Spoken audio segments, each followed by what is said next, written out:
बिस्मिल्लाहिर्रहमानिर्रहीम। अस्सलाम वालेकुम नाज़रीन, मैं हूं नजीब अली और आप देख रहे हैं मेरा यूट्यूब चैनल पब्लिक एकेडमी। नाज़रीन, आज हम इस वीडियो में बात करेंगे टाइप्स ऑफ मेटल्स नेम के बारे में, लेकिन नाज़रीन मैं आपका ज़्यादा टाइम ज़ाया नहीं करूंगा, तो चलिए हम अपना वीडियो शुरू करते हैं। सबसे पहले है gold, silver, copper, mercury, magnesium, lead, zinc, iron.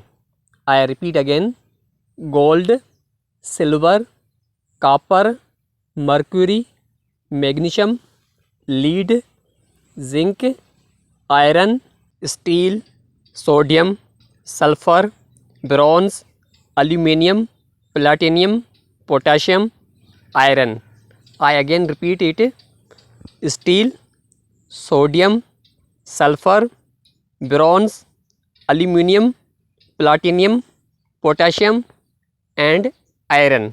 नाज़रीन, आज का वीडियो बस यहीं तक था। मैं उम्मीद करता हूँ कि आपको ये वीडियो पसंद आया होगा। अगर आपको ये वीडियो पसंद आया तो चैनल को सब्सक्राइब करें और वीडियो को लाइक करें और अपने दोस्तों के साथ ज़रूर शेयर करें और आखिर में कमेंट में अपनी राय लाजमी दीजिएगा। तब तक के लिए अल्लाह हाफ़िज़।